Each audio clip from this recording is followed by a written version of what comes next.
सो इस चैप्टर में हमारे कोर्स के अंदर थ्योरी भी है, थ्योरी में लॉन्ग क्वेश्चन भी है, शॉर्ट क्वेश्चन भी, प्रैक्टिकल क्वेश्चन भी। चैप्टर 8 जर्नल विद जीएसटी भी है, chapter 10 cash book with GST भी है, chapter 11 subsidy books with GST भी है, chapter 14 trial balance with GST भी है। तो कई सारे चैप्टर से मिलकर बना हुआ है। 2 साल पहले तक जीएसटी कैसे आता था 11th में, हर चैप्टर में जीएसटी था, जर्नल में भी, परचेज बुक में से हर चैप्टर में जीएसटी था। 2 साल के बाद मतलब 2 साल पहले से इसको शिफ्ट करा गया, इसको सेपरेट चैप्टर बनाया गया कि बच्चों को इंडिविजुअली मतलब जर्नल समझें कि जीएसटी समझें, तो डबल बर्डन आ रहा था, अंडरस्टैंडिंग में दिक्कत आ रही थी, तो फिर ये चेंज लाया गया कि जीएसटी में सेपरेट चैप्टर बनाया गया। सर गुड्स पर अलग टैक्स लगता था सेल टैक्स, और सर्विस पर अलग टैक्स लगता था सर्विस टैक्स। इसको कंबाइन करके बनाया गया जी कॉन्सेप्ट जीएसटी का, गुड्स एंड सर्विस टैक्स। अब सारे के सारे टैक्स हटा करके ये टैक्स बना दिया गया है, जिसका नाम है जीएसटी। थोड़ा सा टैक्स आइडिया ले लेते हैं।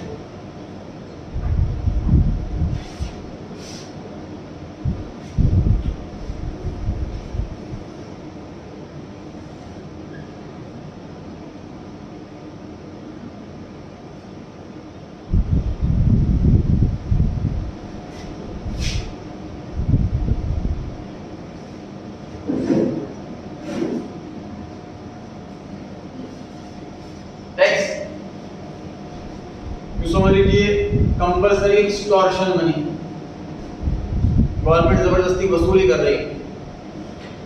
हमारी कमाई, हमारा पैसा, हमारी मेहनत, कंपल्सरी गवर्नमेंट को पैसा देना पड़ता है गवर्नमेंट चलाने के लिए, पब्लिक एक्सपेंडिचर के लिए। तो टैक्स बहुत सारे हैं कंट्री के अंदर। मेजर 2 कैटेगरी है, डायरेक्ट टैक्स और इनडायरेक्ट टैक्स। पहचान, डायरेक्ट टैक्स उसे कहते हैं जिसमें पे और बियर सेम पर्सन करें। सर पे तो समझ में आता है, पे करना गवर्नमेंट को, चाहे ऑनलाइन पे करें चाहे कैश से पे करें। बियर क्या है? बियर का मतलब उसी की पॉकेट से पे हो रहा है। जैसे कि मान लीजिए आप अपने फ्रेंड के साथ कहीं बाहर जा रहे हो, उसको कोई चीज़ परचेज करनी है, उसके पास पैसे कम पड़ गए, तो आपने पैसे दे दिए उस टाइम, कि बाद में आपका फ्रेंड आपको रिटर्न कर देगा। तो पे आपने करे, लेकिन बियर आपके फ्रेंड ने करे। बियर का मतलब अल्टीमेटली पे उसने करे। बियर मींस अल्टीमेटली किसकी पॉकेट से पे हो रहा है, बर्डन किस पर आ रहा है, दिस इज बियर। ठीक। तो डायरेक्ट टैक्स में बियर और पे सेम पर्सन, इनडायरेक्ट टैक्स में बियर और पे डिफरेंट पर्सन। ये कैसे?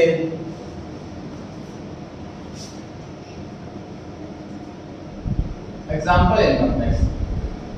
जैसे इंडिया में 10 लाख से अबव इनकम पर 30% का टैक्स रेट। तो मान लेते हैं 20 लाख रुपए किसी की इनकम है, rough idea 30% tax rate 6 lakh रुपए टैक्स हो गया। तो अगर मेरी सपोज सैलरी पैकेज जो है जॉब में 20 लाख का है, तो 6 लाख रुपए मैं गवर्नमेंट को टैक्स पे करूँगा। तो मैं ही पे करूँगा, पेयर भी मैं, और बियर मेरी पॉकेट से ही पे होगा, किसी से लेके तो पैसे दे नहीं सकता मैं टैक्स के। तो बियर और पे सेम पर्सन, ऐसे टैक्स को डायरेक्ट टैक्स कहते हैं। इसका एग्जांपल है इनकम टैक्स। अब आते हैं जी इनडायरेक्ट टैक्स, जीएसटी। सर जो टैक्स लगाया जा रहा है वो सेल पर लगाया जा रहा है। एक स्टूडेंट ने पूछा था कि सर सेल पर टैक्स का लॉजिक समझ में नहीं आ रहा। मतलब सर मैं कमा रहा हूँ, तो गवर्नमेंट कह रही है तुम कमा रहे हो तो तुम टैक्स दो, ताकि उस कमाई से हम गवर्नमेंट खर्चे चला के। समझ में आ रही है बात? सेल पर टैक्स लेने का क्या मतलब? उसको देखो आंसर क्या है। तो गवर्नमेंट ये कह रही है कि तुम कस्टमर से पैसे ले रहे हो, थोड़े से पैसे हमारे ले रहे हो, ताकि हम कंट्री चला पाए। बस ये लॉजिक है सेल टैक्स लगाने का, गुड्स की सेल। अब सर कंट्री के अंदर कस्टमर्स बहुत सारे हैं और दुकानदार कम। अब गवर्नमेंट टैक्स लेना चाहती है कस्टमर से, और सिंपल सी बात, मैं कार लेना चाहता हूँ मान लीजिए 4 लाख रुपए की, तो गवर्नमेंट कह रही है 10% टैक्स के भी देना। तो तुम 4 लाख अगर दे सकते हो, तुम 40,000 तो और भी दे सकते हो। लेकिन अगर गवर्नमेंट सारे कस्टमर्स पर टैक्स लगा दे, कोई भर रहा है, कोई टैक्स नहीं भर रहा, गवर्नमेंट किस किस को नोटिस भेजेगी? तो गवर्नमेंट ने क्या करा, दुकानदार को पकड़ लिया कि तुम टैक्स भरो, कस्टमर से ले, तुम नहीं भरोगे तुम्हारा लाइसेंस कैंसिल कर देंगे, तुम्हें पेनल्टी है, तुम माल ही मत बेचो और कस्टमर टैक्स ना दे, ये रूल बना। अब क्या हो गया सर, मैं दुकानदार हूँ मान लीजिए, कस्टमर आया 1 लाख रुपए का सामान लेने, मैं कहता हूँ भाई 10% टैक्स है, तुम 1,10,000 रुपये दे, वो कहता है मैं दूंगा टैक्स के पैसे, तो मैं कहूँगा जी मैं नहीं बेचूंगा सामान। वो किसी भी दुकान पे जाएगा, हर दुकानदार उससे टैक्स का पैसा मांगे, तो मजबूरन कस्टमर को टैक्स का पैसा देना ही पड़ेगा। तो जैसे ही मैं कस्टमर से 1,10,000 रुपीज़ लूँगा, 1 लाख मैं अपनी पॉकेट में रखूँगा और 10,000 मैं गवर्नमेंट को जमा कराऊँगा। अब पे मैं कर रहा हूँ, बिजनेसमैन पे कर रहा है गवर्नमेंट को, लेकिन बियर कर रहा है कस्टमर, क्योंकि अल्टीमेटली उसकी पॉकेट से पे हो रहा है। ऐसे टैक्स को इनडायरेक्ट टैक्स कहते हैं। इसमें पे करने वाला और बियर करने वाला दोनों डिफरेंट पर्सन होते हैं। तो एग्जाम में का क्वेश्चन अगर आए कि इनडायरेक्ट जीएसटी कौन सा टैक्स है, तो आप लेकर के आ सकते हैं इनडायरेक्ट टैक्स। ठीक है जी।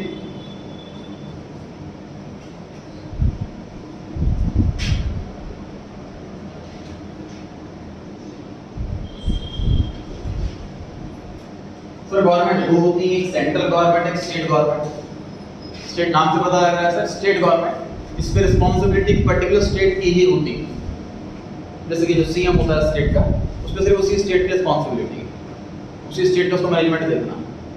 सेंट्रल गवर्नमेंट कंट्री लेवल पर होती है, किसी पर्टिकुलर स्टेट पर भी उसको पूरी कंट्री का ध्यान रखना है। पूरी कंट्री में किसी स्टेट में पैसा कम पड़ गया तो वहाँ पैसा देना है, किसी स्टेट में फ्लड आ गई, सुनामी आ गई तो वहाँ उसको पैसा देना है। तो यहाँ पूरी कंट्री का उसको ध्यान रखना है सेंट्रल गवर्नमेंट को। तो जो टैक्स मिल रहा है, तो टैक्स ये दोनों गवर्नमेंट आपस में बांटती है। कुछ पैसा है वो सारा का सारा स्टेट गवर्नमेंट रखती है, कुछ पैसा है वो सारा का सारा सेंट्रल गवर्नमेंट रखती है। जैसे कि इनकम टैक्स, ये सारा का सारा पैसा सेंट्रल गवर्नमेंट रखती है। उसका काम है ओवरऑल कंट्री पे ध्यान देना। जैसे कि जो आर्मी स्टेट वाइज तो नहीं होती, आर्मी कंट्री वाइज होती है, तो आर्मी का जो खर्चा है वो सारा का सारा सेंट्रल गवर्नमेंट करती है। तो जो कंट्री वाइज वाले खर्चे होते हैं सेंट्रल गवर्नमेंट करती है। इनकम टैक्स सारा का सारा पैसा जो है वो रखती है सेंट्रल गवर्नमेंट। लगभग 10 लाख करोड़ की इनकम पर एनम होती है गवर्नमेंट की इनकम टैक्स। अब आ जाता है इनडायरेक्ट टैक्स, जैसे कि सेल पे टैक्स, जीएसटी। तो स्टेट गवर्नमेंट कहती है कि हमें भी अपने स्टेट को खर्चा चलाना है, जैसे गवर्नमेंट हॉस्पिटल है, जैसे गवर्नमेंट स्कूल्स हैं, एमसीडी के वर्कर्स हैं, उन सबका खर्चा निकालना है, तो हमें भी टैक्स का पैसा चाहिए। तो जीएसटी का जो पैसा है, इसके बाद आती है कि ये बांटना चाहते हैं। स्टेट गवर्नमेंट कहती है मैं रखूंगा, सेंट्रल गवर्नमेंट कहती है मैं रखूंगा। तो फैसला ये होगा कि दोनों आधा आधा बांटते हैं। मान लीजिए किसी आइटम पर टैक्स का रेट 12% है, 6% ले जाएगी सेंट्रल गवर्नमेंट और 6% ले जाएगी स्टेट गवर्नमेंट। तो सेंट्रल गवर्नमेंट वाले जीएसटी को हम सीजीएसटी नाम देंगे, स्टेट गवर्नमेंट वाले जीएसटी को हम एसजीएसटी नाम, S stand for state, C stand for central. Clear हो गई बात? तो जब भी सीजीएसटी लिखा हो समझ जाएं कि सेंट्रल गवर्नमेंट के पास जाएगा ये पैसा, एसजीएसटी लिखा हो समझ जाएं कि स्टेट गवर्नमेंट के पास जाएगा ये पैसा। ठीक, हर आइटम पर टैक्स रेट अलग होता है। प्रैक्टिकल लाइफ में होता क्या है सर, क्लाइंट अगर हमारे पास आता है तो हम पूछते हैं कि क्या आइटम बनाते हो आप या बेचते हो। वो आइटम अपनी बुक में या इंटरनेट पर चेक करेंगे कि एट प्रेजेंट उस पर टैक्स रेट क्या चल रहा है। फिर अपने कस्टमर को हम बताएंगे कि आप बिल जो है इस रेट से टैक्स पर काटिए। एग्जाम की बात करते हैं सर, तो 11th क्लास के लेवल पर हमसे ये एक्सपेक्ट नहीं किया जाएगा कि हमें आइटम के रेट पता हो। तो एग्जाम में हमेशा जीएसटी का रेट गिवन हो, हमें घर से याद करके नहीं जाना। ठीक,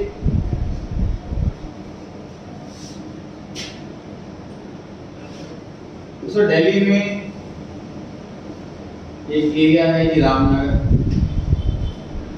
एक एरिया है कृष्णा नगर। यहाँ बैठा हुआ है सेलर, यहाँ बैठा हुआ है buyer.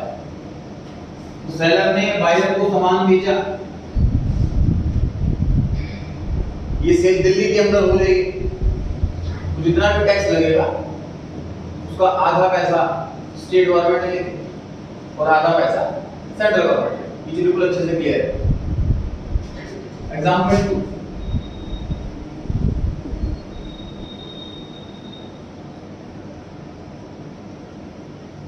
Ghaziabad, Ramnagar. Seller sir Ghaziabad में है और बायर जो है वो रामनगर में। तो सेलर यूपी में बैठा और बायर दिल्ली में। तो टैक्स का आधा पैसा सेंट्रल गवर्नमेंट के पास जाता है। सेंट्रल गवर्नमेंट तो कंट्री में एक ही है, वहां तो कंफ्यूजन कोई है। बाकी आधा पैसा स्टेट गवर्नमेंट के पास जाता। अब यूपी वाली कहेगी कि हमारे पास पैसा आएगा, सेलर तो हमारे यहाँ। दिल्ली वाला बोलेगा कि टैक्स का पैसा हमारे पास आएगा, बायर तो हमारे यहाँ। तो दो बिल्लियों की लड़ाई में सर बंदर बाजी मार जाता। तो सारा का सारा टैक्स सेंट्रल गवर्नमेंट दे जाती। उसमें डिसीजन ये निकला इस फाइट में, जब डिस्प्यूट आता है तो ये डिस्कस किया जाता है टैक्स अथॉरिटीज के साथ, एक्सपर्ट के साथ। फिर जो डिसीजन मेजॉरिटी का आता है वो लॉ बन जाता है। तो एट प्रेजेंट ये लॉ बना हुआ है कि अगर दूसरी स्टेट में सामान बिकता है, मतलब सेलर और बायर अलग अलग स्टेट के हैं, तो ऐसे वाला जो भी टैक्स होगा वो सारा पैसा सेंट्रल गवर्नमेंट के पास जाएगा। एक भी स्टेट को पैसा नहीं मिलेगा उस टैक्स का। क्लियर हो गई बात? और ऐसे टैक्स का हमने नाम भी अलग रख दिया, IGST, इंटीग्रेटेड जीएसटी। तो क्या सर हमें ये बात भी घर से याद करके जानी? हाँ, एक छोटा सा चैलेंजिंग पॉइंट और हो जाता था एग्जाम में, क्वेश्चंस में, कि कुछ कॉमन स्टेट्स के नाम आपको पता होने चाहिए। फॉर एग्जांपल ऐसे क्वेश्चन में लिखा हो कि गाजियाबाद से रामनगर सामान बेचा गया है और टैक्स लगेगा उस पर 10%। क्वेश्चन में बताएं कि CGST SGST वाला लगेगा कि IGST वाला लगेगा। तो आपको ये पता होना चाहिए कि गाजियाबाद और रामनगर अलग अलग स्टेट।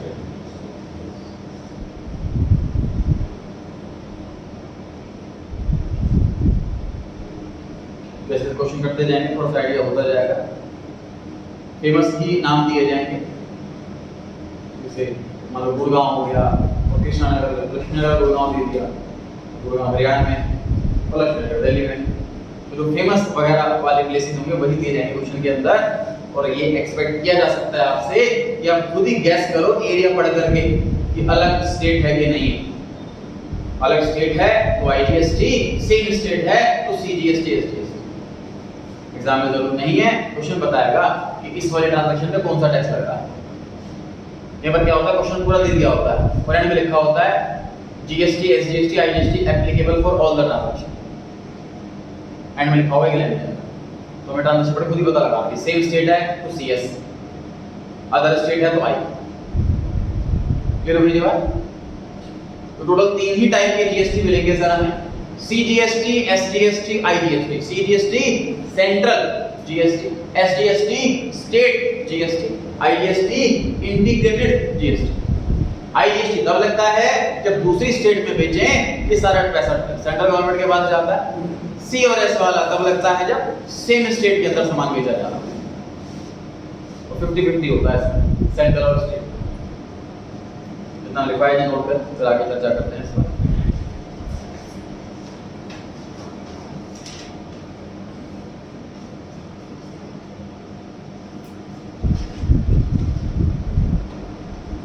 प्रैक्टिकल लाइफ के पॉइंट ऑफ व्यू से सबसे इंपॉर्टेंट चैप्टर लेकर के चलना है। आप लाइफ में जॉब करते हैं या बिजनेस करते हैं तो GST का प्रोफाइल आपको पढ़ेगा ही पड़ेगा।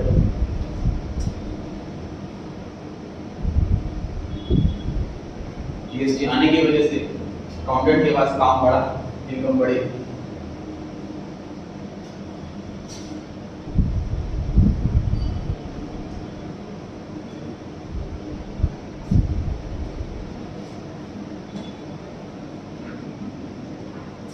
संडे को टेस्ट ध्यान रखें, ट्रायल बैलेंस और सब्सिडी बुक्स 11 बजे क्लास 12 बजे टेस्ट।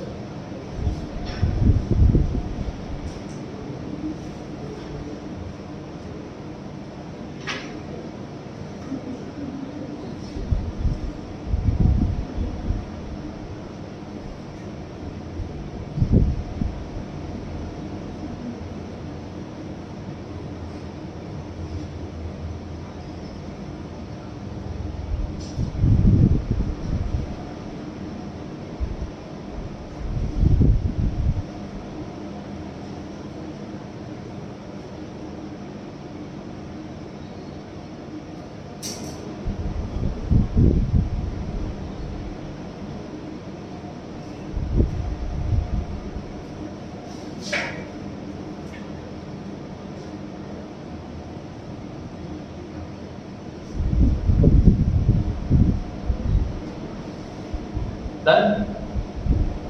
Page number 70.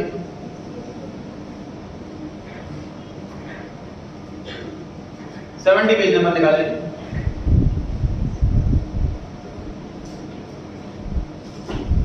दो थ्योरी क्वेश्चन दे रखे हैं सर।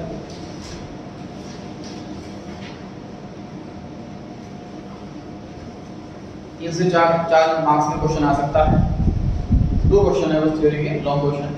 पहला क्वेश्चन है फायदे बताइए जीएसटी के, और दूसरा क्वेश्चन है कैरेक्टरिस्टिक बताइए जीएसटी। पहला, common national market by having one indirect tax. जैसे पहले बहुत सारे टैक्स थे, सेल पे अलग, सर्विस पे अलग, अब एक ही कर दिया। तो GST is a step towards development of common national market by levy of one indirect tax and thus facilitating free flow of goods and services across India। Free flow हो सकता है जब एक ही टैक्स है, इस स्टेट में अलग, उस स्टेट में अलग, ये चीज नहीं है, ये चीज सिस्टम हटा रखा है। Second point, removing cascading effect of indirect tax. इस पर टाइम लगाएंगे जरा जल्दी से, इसको स्किप करते हैं फिलहाल। थर्ड पॉइंट पर आते हैं, ease of doing business. GST is a comprehensive indirect tax, meaning that almost all the indirect tax, कुछ आइटम छोड़ करके जैसे कि पेट्रोलियम पे, अल्कोहल पे, कस्टम ड्यूटी, और जो टैक्स लोकल बॉडी से हाउस टैक्स लिखा हुआ है ना, taxes levied by local bodies, example इसका हाउस टैक्स। तो छोटे मोटे टैक्सेस छोड़ करके बाकी सारे टैक्स मर्ज हो गए इसके अंदर। Also with improved harmonised indirect tax, administration, setting up, carry on business has become easier. इसका कहने का मतलब ये है कि सर बिजनेसमैन के लिए काम करना आसान हो गया है। पहले 7-8 टैक्स हैं, उसको अलग रिकॉर्ड करो, उसको अलग रिकॉर्ड करो, अलग मेंटेन करो, उसकी पेमेंट अलग करो, सबको मिलाकर एक ही टैक्स बना दिया गया, तो आसान हो जाएगा काम करने। ये पॉइंट कहना चाहता हूं। Fourth point, simplifying compliance of indirect tax. Compliance of indirect tax has become much simplified under GST. A business has to comply with GST alone as against many indirect tax under earlier system. मतलब तो मैंने एक बड़ा business setup करा, 7 type के मान लीजिए tax है गवर्नमेंट के, तो सातों की वेबसाइट पे जाके मैं अपने बिजनेस को रजिस्टर्ड कराऊंगा, सातों पे अपनी इन्फॉर्मेशन भरूंगा, सातों को टैक्स भरूंगा रेगुलर, इस पे लेट हो गया तो फिर पेनल्टी लगेगी। इन सारे चक्करों से बच गया। अब एक ही वेबसाइट पे जाना है मेरे को, जीएसटी की वेबसाइट, सिर्फ वहीं जाके टैक्स भरना है, वहीं जाके इन्फॉर्मेशन देनी, तो सिंपलीफाई हो गया काम। Fifth point, better and effective indirect tax management. Administration and control of GST has become better and more effective since one indirect tax GST has to be administered and controlled by the authorities. As a result, tax evasion is reduced to a very large extent. Tax evasion का मतलब होता है tax की चोरी, इसलिए evasion मतलब चोरी, घपला होता है वैसे इसकी प्रॉपर हिंदी। तो टैक्स evasion कम होगा, टैक्स की चोरी कम होगा, इससे फायदा ये होगा।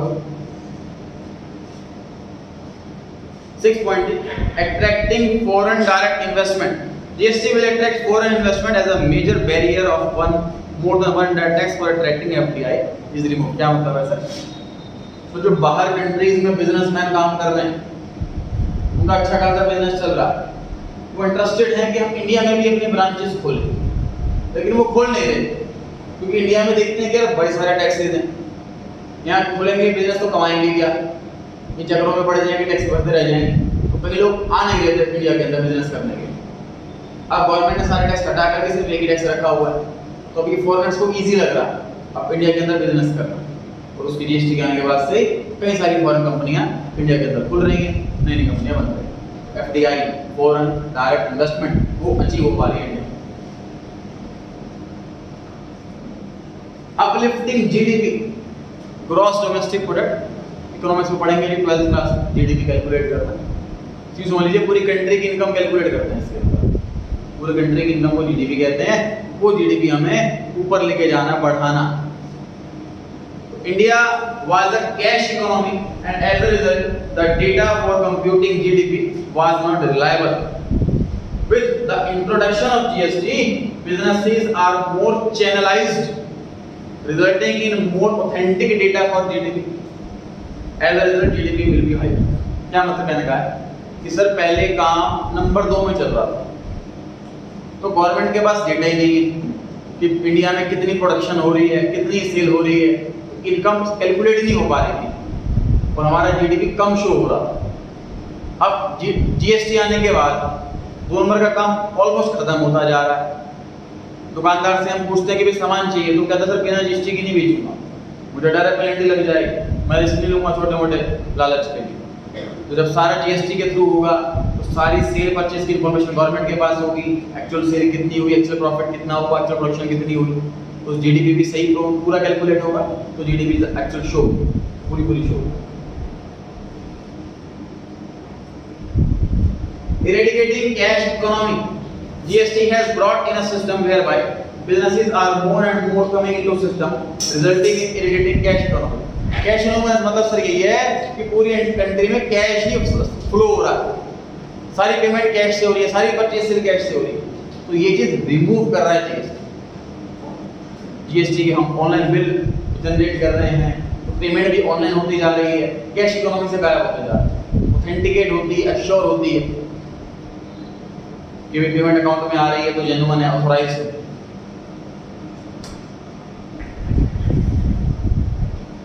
सेकंड क्वेश्चन, कैरेक्टरिस्टिक बताएं जी जीएसटी के। पहला, it's a comprehensive indirect tax. GST has replaced most of the indirect tax levied by state and central government under the previous indirect tax regime. तो पहले बहुत सारे टैक्स थे, उनको हटा कर एक ही टैक्स बना दिया गया, कॉम्प्रिहेंसिव मतलब एक कॉम्बो टाइप का हो गया सबका मिला करके।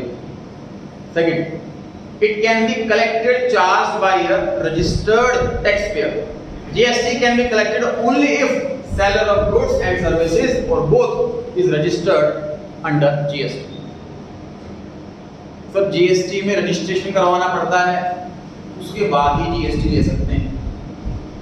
जैसे कि सर्विसेज की बात करूं, अगर मैं जैसे मैं कोचिंग क्लास की सर्विस दे रहा हूं आपको, इसमें गवर्नमेंट का रूल होता है कि अबव 20 लाख की अगर हमारे पास फीस आती है तो हमें जीएसटी रजिस्ट्रेशन कराना कंपलसरी है। जैसे मैं सीए प्रैक्टिस कर रहा हूँ, वो भी सर्विस दे रहा हूँ क्लाइंट्स को, तो वहाँ पर भी रूल है कि 20 लाख से अबव अगर फीस आती है तो जीएसटी में रजिस्ट्रेशन कराना कंपलसरी होता है। सीए प्रैक्टिस में आती हूँ तो सीए प्रैक्टिस में मैंने जीएसटी नंबर लिया हुआ रजिस्ट्रेशन करवा रहा है, तो registered GST salary GST claim कर सकता है। तो जो मेरे प्रैक्टिस वाले क्लाइंट हैं उनको जब मैं अपना बिल बेचता हूँ अकाउंटिंग सर्विसेज का, तो वो विद जीएसटी बेचता हूँ। आप लोगों से जो मैं फीस लेता हूँ वो विदाउट जीएसटी, इसको रजिस्टर नहीं करवा रखा जीएसटी। ये लिखा हुआ है जीएसटी में रजिस्ट्रेशन कराएंगे तो जीएसटी क्लेम करेंगे। Third point, it is a third point वाला बताऊंगा डिटेल में।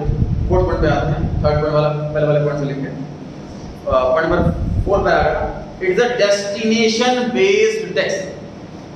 GST is charged every time a supply sale is made till the time goods or services reach the consumer, that is will not be sold further and it is a destination based. तो मैं माल खरीद करके लाया, गोदाम में रखा हुआ, गोदाम में रखने से टैक्स नहीं मिलेगा। जब डेस्टिनी पे पहुंच जाएगा, कस्टमर पे पहुंच जाएगा, तब टैक्स लगेगा। इसलिए इसको बोला हुआ है डेस्टिनेशन बेस्ड टैक्स। सेल के टाइम टैक्स लगता है। Fifth point, it is a supply based tax. GST is charged by the seller if he is registered under GST. Whether GST or whether the purchaser of goods or services is exempt from GST or not. ये दो word काटना है जी आपको, whether GST,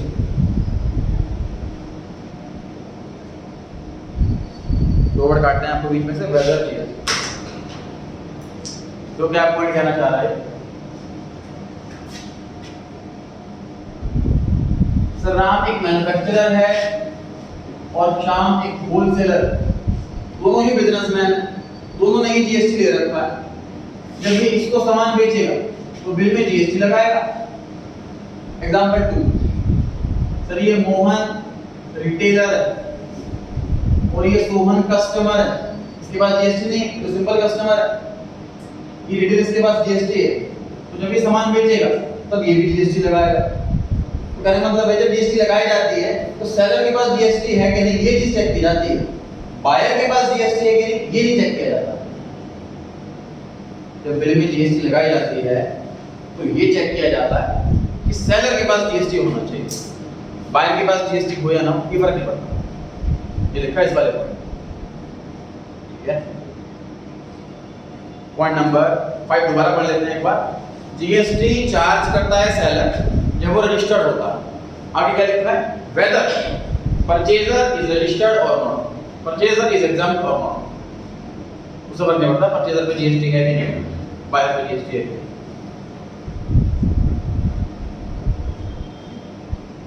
6 को skip करते हुए 7 पर आ रहे हैं। जीएसटी कलेक्टेड, जो कस्टमर से जीएसटी का पैसा ले लिया वो हमारी इनकम हो गई क्या? इनकम नहीं होगी सर, लायबिलिटी होगी। देखो जी लायबिलिटी कैसे होगी, एग्जांपल वापस।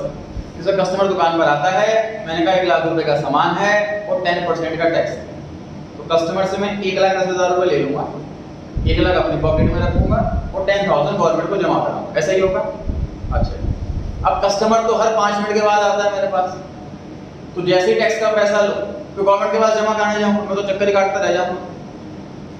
तो गवर्नमेंट ने क्या रूल बना रखा है कि कस्टमर से पैसा लेकर के टैक्स का अपने पास रख लो और हर 3 महीने बाद, मतलब साल में टोटल 4 बार क्वार्टरली हमारे पास आना और जितना भी आपके पास टैक्स आ गया हो कस्टमर से 3 महीनों का वो इकट्ठे जमा करा देना।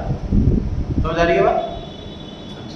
तो मैंने कस्टमर से पैसा ले लिया टैक्स वाला और वो अपने पास रखा हुआ है संभाल करके कि गवर्नमेंट को देना, तो गवर्नमेंट का पैसा मेरे पास रखा हुआ तो लायबिलिटी हुई कि नहीं? हमारा पैसा रखा हो किसी और का, उसे तो लायबिलिटी कहते हैं। इसलिए जीएसटी को लायबिलिटी बोला हुआ है, इनकम नहीं। समझ आ रही है बात? लायबिलिटी तब तक पे नहीं करते थे गवर्नमेंट, जैसे पे करते हैं लायबिलिटी खत्म हो जाएगी। क्वार्टरली पे किया जाता है, कस्टमर से डेली कलेक्ट होता है।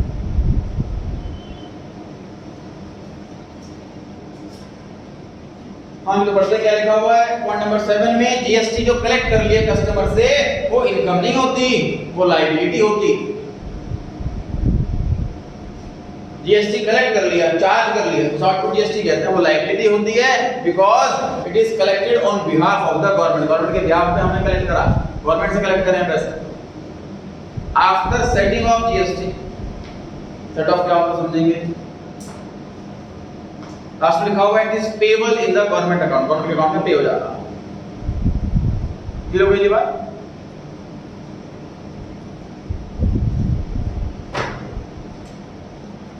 अब एक टॉपिक है उसको समझा करके जो बचे हुए पॉइंट है वो कवर होंगे।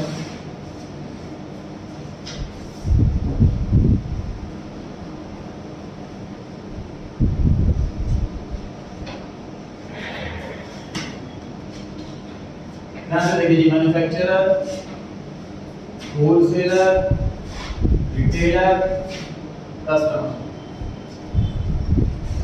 10,000 रुपए का सामान है, जब इसने इसको बेचा 10% टैक्स लगाया, मतलब 11,000 लगे। उसको कॉस्ट पड़ी 11,000, अपना प्रॉफिट मार्जिन ऐड करेगा इसके अंदर। मान लेते हैं इसने 4,000 का अपना प्रॉफिट ऐड कर लिया, कस्टमर को बताएगा ये 15,000 रुपए का सामान है और 10% टैक्स।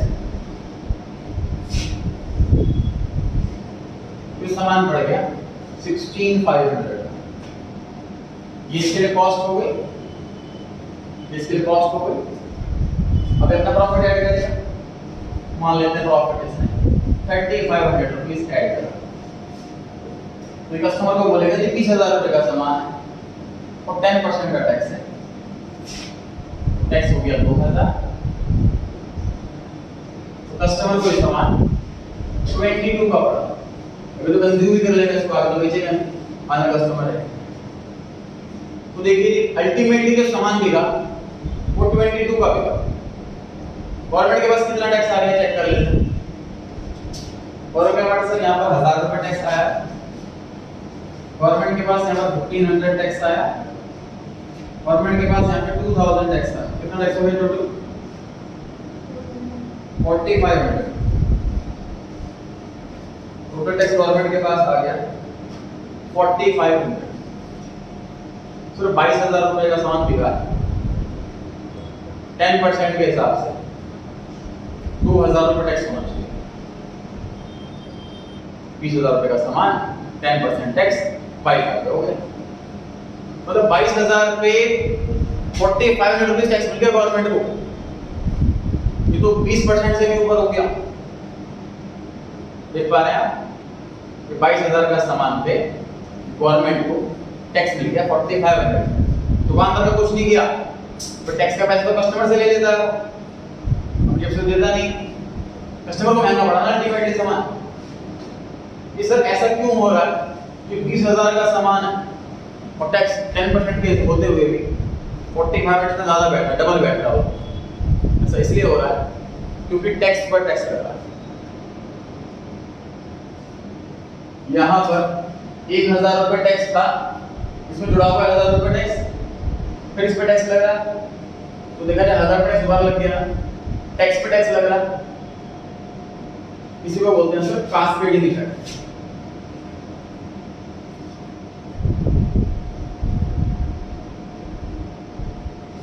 मतलब कि टैक्स ऑन टैक्स, टैक्स पे टैक्स लगने को कास्केडिंग इफेक्ट कहते हैं। ये गलत है, कास्केडिंग इफेक्ट नहीं होना चाहिए। तो जीएसटी इसके सॉल्यूशन के साथ आया।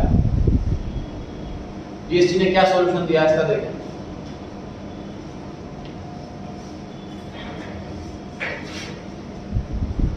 जब 1000 रुपए से ने जीएसटी के इसको सामान भेजा, 1000 रुपए का टैक्स है, कस्टमर से ले लिया। अब यहाँ पे देखो, जब ये होलसेलर है, कस्टमर से पैसे लेगा 1500 रुपीज टैक्स के, होलसेलर रिटेलर से लेगा 1500 रुपए टैक्स के। तो जब गवर्नमेंट को टैक्स पे करने जाएगा तो गवर्नमेंट क्या बोलेगी कि अब 1000 रुपए टैक्स पे कर चुके हो मैं यहाँ पर, वो माइनस करो, मुझे सिर्फ 500 रुपए।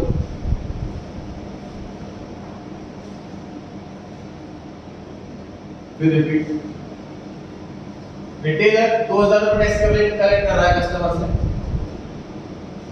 तो जब गवर्नमेंट को 2000 रुपए जमा करने जाएगा तो गवर्नमेंट ये बोलेगी कि आपने 1500 रुपए दे दिए थे ना परचेज के टाइम, वो माइनस करो, बचा हुआ पैसा।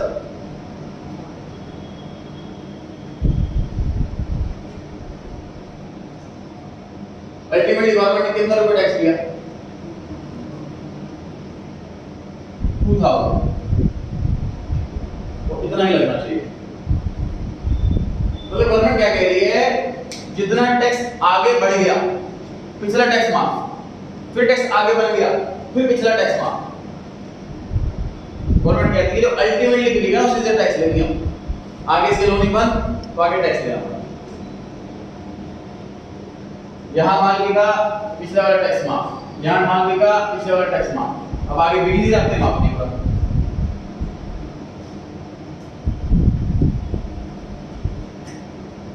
मान लीजिए हम होलसेलर के अकाउंटेंट हैं, तो हम यहाँ टैक्स पे करके आए हैं, अब तो हमारे खर्चा ही नहीं है। जब गवर्नमेंट कह रही है कि अगर आपने टैक्स भर दिया है परचेज के टाइम, तो ये आपको एडजस्ट कर देंगे आपकी आने वाली लायबिलिटी में, फिर तो एक्सपेंस नहीं हुआ तो एसेट हुई ना। फॉर एग्जांपल सर हम रेंट पर कोई जगह लेते हैं, तो जो हर महीने हम रेंट भरते हैं वो तो एक्सपेंस होता है, क्योंकि वापसी नहीं मिलना पैसा, ना कोई एडजस्ट होना। लेकिन जब रेंट पर लेते हैं और सिक्योरिटी डिपॉजिट का पैसा जमा कराते हैं लैंडलॉर्ड को, फॉर एग्जांपल 10,000 रुपए किराए पर दुकान ले ली, और जो दुकानदार है वो कहता है जी 50,000 रुपए सिक्योरिटी के लेंगे, जब आप खाली कर जाओगे तब वापसी करेंगे पैसा, ऐसा सिक्योरिटी रहेगा हमारे पास, तो तोड़ फोड़ ना कर दो आप। तो जो हमारे 50,000 रुपए हैं वो तो हमारे लिए एसेट है ना, क्योंकि रिफंड मिल जाएगा, वो ये एडजस्ट हो जाएगा लास्ट के किराए में, तो ये पैसा हमें रिफंड मिल जाएगा, ये एडजस्ट हो जाएगा आने वाले पैसे, तो फिर एसेट हुआ। ये वाला पैसा कस्टमर से ले रखा है, कस्टमर को वापसी करना है, गवर्नमेंट को वापसी करना है, ये लायबिलिटी हुई। तो सेल वाले जीएसटी को हम नाम दे देंगे आउटपुट जीएसटी। परचेज वाले जीएसटी को नाम दे रहे हैं हम इनपुट जीएसटी। गुड्स आ रहे हैं इन, इनपुट जीएसटी, गुड्स जा रहे हैं आउट, आउटपुट जीएसटी। मतलब परचेज वाले जीएसटी का नाम इनपुट जीएसटी, सेल वाले जीएसटी का नाम आउटपुट जीएसटी। ये परचेज वाला और ये सेल वाला। इनपुट जीएसटी पांचों में से क्या हुआ सर? एसेट हुआ, तो गवर्नमेंट ये पैसा रिफंड करने को तैयार है, एडजस्ट करने को तैयार है। तो आउटपुट जीएसटी क्या हुआ? लायबिलिटी, कस्टमर से पैसा ले लिया और गवर्नमेंट को पे करना। तो आउटपुट जीएसटी। तो अभी हमने पहले पढ़ा जीएसटी, फिर हमने पढ़े तीन जीएसटी, सी, एस और आई। और अब उसमें हमने पढ़ा कि इनपुट अलग आउटपुट, टोटल 6 हो गए। सी वाला आई इनपुट आउटपुट, एस वाला इनपुट आउटपुट, आई वाला इनपुट आउटपुट, टोटल 6 हो गए। तो 6 टाइप के जीएसटी हो गए सर। परचेज कर रहे हैं तो इनपुट वाला, सेल कर रहे हैं तो आउटपुट वाला, क्वेरी पर्पस से पूछें तो इनपुट वाला एसेट होता है, आउटपुट वाला लायबिलिटी होता है। जो पॉइंट स्किप किए थे वो पढ़ते हैं। पॉइंट नंबर 7 पढ़ रहे हैं फिर से सेकंड क्वेश्चन का। पॉइंट नंबर 7 सेकंड क्वेश्चन का। जीएसटी कलेक्टेड इनकम नहीं होती, लायबिलिटी होती है, लिखा हुआ है जीएसटी कलेक्टेड चार्ज्ड, मतलब आउटपुट जीएसटी वो लायबिलिटी होता है क्योंकि वो कलेक्ट कर लिया गवर्नमेंट के बिहाफ पर। आगे लिखा है after setting of GST paid. ये सेट ऑफ क्या है? तो गवर्नमेंट को 1500 रुपए जमा करने जाऊंगा तो 1000 रुपए सेट ऑफ कर लूंगा, माइनस कर लूंगा, तो बचा हुआ 500 गवर्नमेंट को जमा कराऊंगा। तो सेट ऑफ जो जीएसटी पेड मतलब कि जो इनपुट जीएसटी है अगेंस्ट जीएसटी कलेक्ट, मतलब आउटपुट जीएसटी सेट ऑफ कर लेंगे। If output GST has a balance, ये बच जाता है, 1500 में 1000 माइनस करें 500 बच गया नहीं, it is payable in the government account, ये पे हो जाता है। Point number 8, unlike earlier indirect tax system GST does not have cascading effect. Cascading effect को हटा देता है, ये टैक्स पर टैक्स नहीं लगता।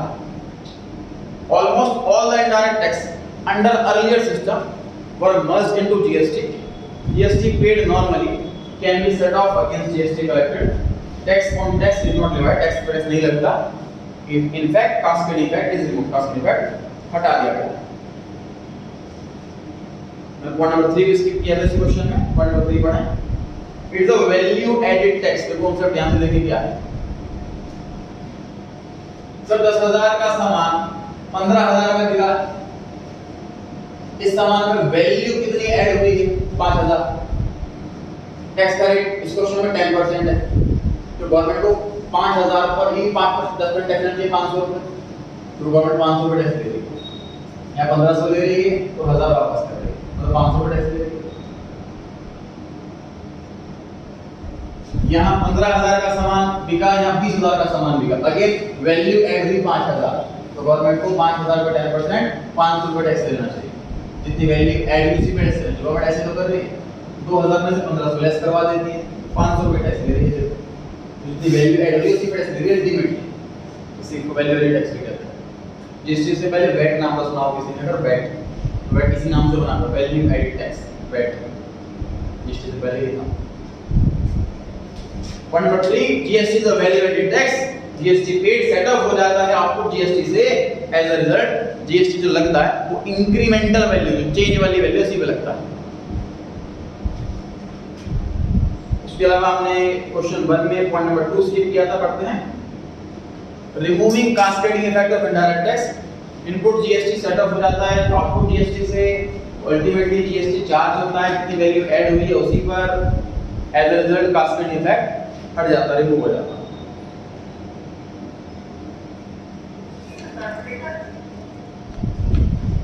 बंद करने वाला है। तो आज के इतना ही। थ्योरी इसको रिवाइज करके आए और जो MCQ true falls in the blank है थ्योरी बेस्ड सारे के सारे वो करके आए। इसका न्यूमेरिकल वाला पार्ट स्टार्ट करेंगे नेक्स्ट क्लास में।